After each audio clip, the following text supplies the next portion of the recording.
नमस्कार साथियों, आज मैं हिंदी व्याकरण में भाषा की पाठशाला के अंतर्गत भाग 51 में एक नई विधा लेकर आया हूं आपके सामने। ये जो छंद है ये क्लास 10वीं से ऊपर के वर्गों में इसका ज्ञान अत्यंत आवश्यक हो जाता है और विशेषकर रचनाकारों के लिए, गायकों के लिए, सुर साधकों के लिए इसकी अति आवश्यकता पड़ जाती है।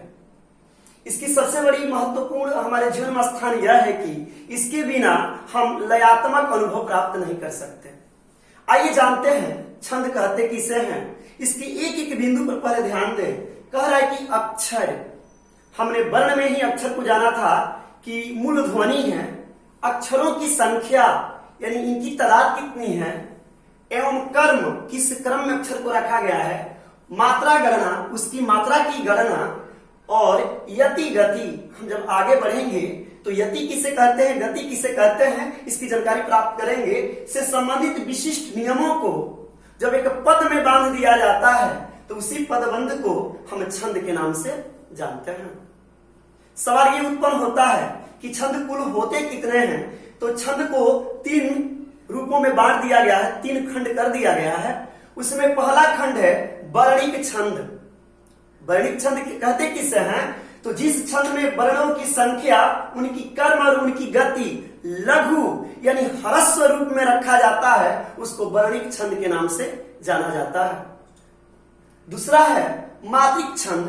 तो जिन छंद में मात्रा की संख्या, मात्रा की क्रम और उनकी गति दीर्घ रूप में यानी कि दीर्घकार रूप में रखा जाता है, उसको मात्रिक छंद कहते हैं।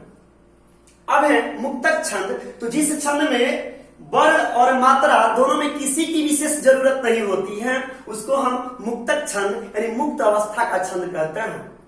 किसी कविता को रचने के लिए, विशिष्ट रचना करने के लिए, किसी गीत को लिखने के लिए छंद की अत्यंत आवश्यकता होती है।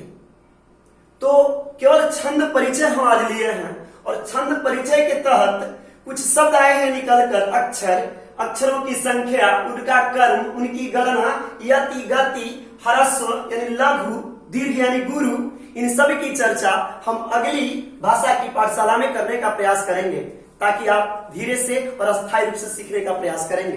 तब तक के लिए छंद के इस खंड को समाप्त करने के लिए हमें अनुमति दीजिए। नमस्कार।